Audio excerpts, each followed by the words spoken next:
Hello everyone and welcome to my channel. Let's start today's video और आज हम सीखेंगे कुछ daily use sentences. Okay, let me first check if everything is working perfectly और not. Okay, yes it is fine. So daily use sentences हैं अलग अलग तरह के, थोड़े दो तरह के हैं। Let's see. You should take it seriously, तुम्हें इसे गंभीरता से लेना चाहिए। इट कुछ भी हो सकता है। इट यहाँ पे बोल सकते हैं कि, या हम यहाँ पे बोल सकते हैं यू शुड टेक हिम और हर और देम सीरियसली। ठीक है, यानी कि आपको इसे या उन्हें या उसे गंभीरता से लेना चाहिए, यानी कि उनकी जो भी है वो गंभीरता से उस पर सोचना चाहिए। You should not take it seriously, right. इसमें आपने नेगेटिव कर दिया इसका कि आपको इसे सीरियस लेने की या सीरियसली लेने की जरूरत नहीं है। या you should not take him her or them seriously, तुम्हें उन्हें गंभीरता से या उसे गंभीरता से नहीं लेना चाहिए। You should have taken it seriously, तो यहाँ आप किसी को बोल रहे हैं कि आपको जो है ये इसको सीरियसली लेना चाहिए था। तो शुड हैव का मतलब हो गया चाहिए था, और शुड हैव के बाद हमेशा यूज करेंगे वर्ब की third form. Should have gone, should have taken, should have answered, should have questioned, should have listened, should have drunk, should have eaten, should have gone. ठीक है, तो शुड हैव के बाद हमेशा वर्ब की first form लगेगी और should के बाद हमेशा लगेगी फर्स्ट फॉर्म। तो you should take, you should go, you should write, you should question, you should answer, you should sleep, you should wake up. ठीक है, तो शुड के बाद फर्स्ट एंड शुड हैव के बाद हमेशा third form. Okay, there isn't any need to take it seriously, इसको seriously लेने की कोई जरूरत नहीं है। I don't think it needs to be taken seriously, मुझे नहीं लगता कि इसे सीरियसली लिया जाना चाहिए या इसे सीरियसली लिए जाने की जरूरत है। तो ये एक ही बात को अलग अलग तरीके से कहने के यहाँ पे हम जो है वो सेंटेंसेस देख रहे हैं। किसको है ना, एक ही बात को कितने अलग अलग तरीके से हम बोल सकते हैं। I don't think it needs to be taken seriously, मुझे नहीं लगता कि इसे सीरियसली लिए जाने की जरूरत है। I told you to take it seriously but you did not, मैंने तुम्हें इसे सीरियसली लेने के लिए बोला था लेकिन तुमने ऐसा नहीं किया। Taking it seriously is the need of the hour, need of the hour का मतलब है कि ये जरूरत है। ये भी तरीका है कहने का, taking it seriously यानी कि इसे सीरियसली लिया जाना इस समय की जरूरत है, या कि हमें इसे सीरियसली लेना चाहिए। मीनिंग वही है इसका, same. I would have taken it a bit more seriously, मैंने इसे थोड़ा और सीरियसली लिया होता। तो would have का मतलब होता है ऐसा होता, मैंने ऐसा किया होता। ठीक है, तो would have, यहां भी would have के बाद हमेशा लगेगी वर्ब की थर्ड फॉर्म। would अगर सिंगल यूज होगा फर्स्ट फॉर्म लगेगी, would have के बाद थर्ड लगेगी। would have, could have और should have के बाद हमेशा वर्ब की थर्ड फॉर्म लगती है। तो I would have taken it a bit more seriously, मैंने इसे थोड़ा और सीरियसली लिया होता। ये पास्ट की हम बात कर रहे हैं कि मैंने ऐसा किया होता। ओके, नेक्स्ट देखते हैं।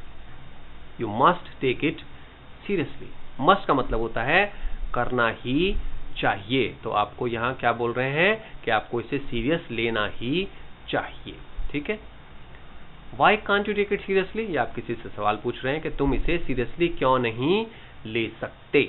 ठीक है, वाई कांट यू, तो आप यहाँ टेक की जगह बोल सकते हैं why can't you do it seriously, आप इसे सीरियसली क्यों नहीं कर सकते। Why can't you talk to him seriously, आप उससे सीरियसली बात क्यों नहीं कर सकते। तो अगर आपको एक समझ में आ गया कि इसका क्या मीनिंग है वाई कांट यू का, तो उसके बाद आप यहाँ पे चेंजेस आप कर सकते हैं। टेक की जगह कुछ और वर्ड्स आप यहाँ यूज कर सकते हैं। Why haven't you taken it seriously, तुमने इसे सीरियसली क्यों नहीं लिया है। तो why haven't you taken him seriously, तुमने उसे सीरियसली क्यों नहीं लिया है।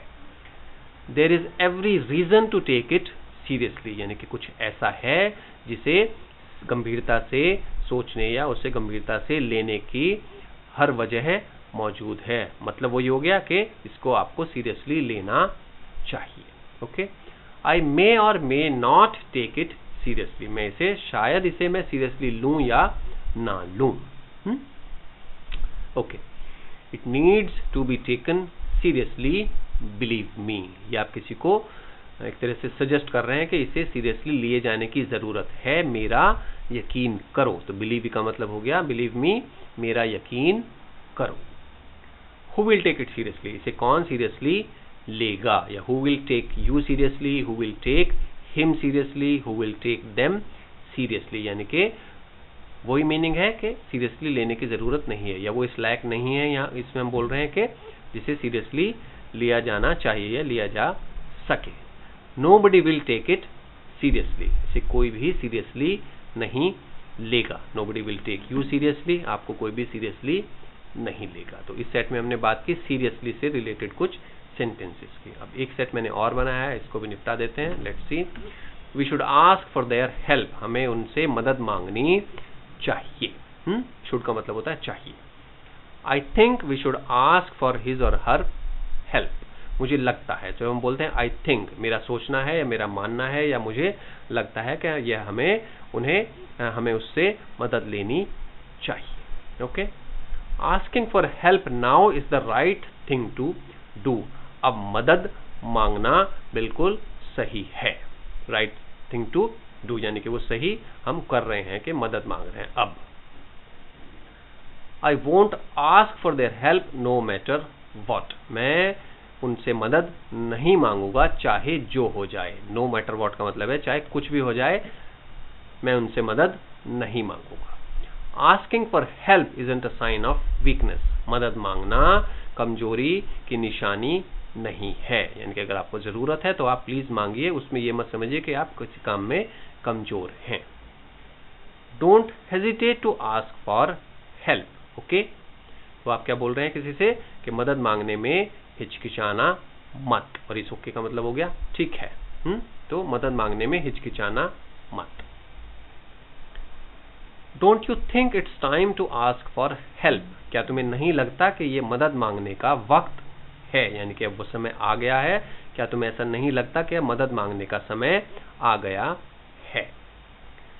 आई may or may not ask for any help from him, मैं उससे शायद मदद मांगूं या ना मांगूं। मे और मे नॉट का मतलब है शायद ऐसा करूं या ना करूं। Next, I asked him for help but he refused, मैंने उससे मदद मांगी लेकिन उसने मना कर दिया, मेरी मदद करने से उसने मना कर दिया। I am not good at asking for help, मैं हेल्प मांगने में अच्छा नहीं हूं। तो जब हम बोलते हैं गुड एट, इसका मतलब होता है अच्छा होना, और हम यहाँ यूज कर रहे हैं नॉट गुड एट, इसका मतलब है अच्छा ना होना। जैसे I am good at speaking, I am not good at learning new things, I am good at maths, I am not good at physics और केमिस्ट्री। तो ये एक तरीका है बताने का आप किस काम में अच्छे हैं और किस काम में अच्छे नहीं हैं। ओके, गुड एट अच्छा होना, नॉट गुड एट अच्छा ना होना। Okay, you can ask for help at any time, आप किसी भी समय मदद मांग सकते हैं या आप किसी को बोल रहे हैं। I don't need any help, thanks for asking, मुझे कोई मदद नहीं चाहिए, पूछने के लिए शुक्रिया। यहाँ पे मुझे लगता है एक वर्ड मिसिंग हो गया है, I don't need any help but thanks for asking, लेकिन पूछने के लिए शुक्रिया। ठीक है, तो ऐसे ही बोलते हैं हम लोग, I don't need any help but thank you for asking, लेकिन पूछने के लिए शुक्रिया। आई डेस्परेटली नीड मॉनिटरी हेल्प, तो डेस्परेटली का मतलब होता है अर्जेंटली, पूरी तरह से आपको सख्त जरूरत है किसकी, मॉनिटरी का मतलब होता है पैसे, तो मुझे पैसों की सख्त जरूरत है। I will ask for your help if needed, मैं आपसे मदद मांग लूंगा अगर मुझे जरूरत हुई तो। ओके, अब ये दो जो सेंटेंसेस हैं इसमें हम जो बोल रहे हैं वो है प्लीज हेल्प योरसेल्फ। ये हम स्पेसिफिकली यूज करते हैं जब हम किसी को बोल रहे हैं कि आप जो आप ये वहां यूज होता है जहां हम खाना खा रहे हैं और आप दूसरे को बोल रहे हैं कि प्लीज अपने आप लीजिए, किसी का इंतजार मत करिए, आप लीजिए और अपना खाना खाइए। तो प्लीज हेल्प योरसेल्फ स्पेसिफिकली हम इसी तरह से यूज कर सकते हैं कि आप अपना जो है लीजिए और खाइए। Please help yourself to some dessert, इसका मतलब क्या हो गया कि थोड़ा सा आप डेजर्ट लीजिए या खाइए, अपने आप लीजिए और खाइए। तो प्लीज हेल्प योरसेल्फ का मतलब हो गया खाने से हम इसको जोड़ते हैं। तो इस वीडियो में हमने देखे कुछ daily use sentences. First set में था सीरियसली को लेकर और सेकंड में था हेल्प को लेकर। I hope this video helps you in expressing these feelings अगर आपको वीडियो अच्छा लगा हो, if you find it useful then please like it, channel को सब्सक्राइब कर लें if you know with notification bell so that you get the notification when I upload my next video, and share if you can with your friends or colleagues or relatives, those who need to learn English. Thank you so much for watching, and bye bye for now.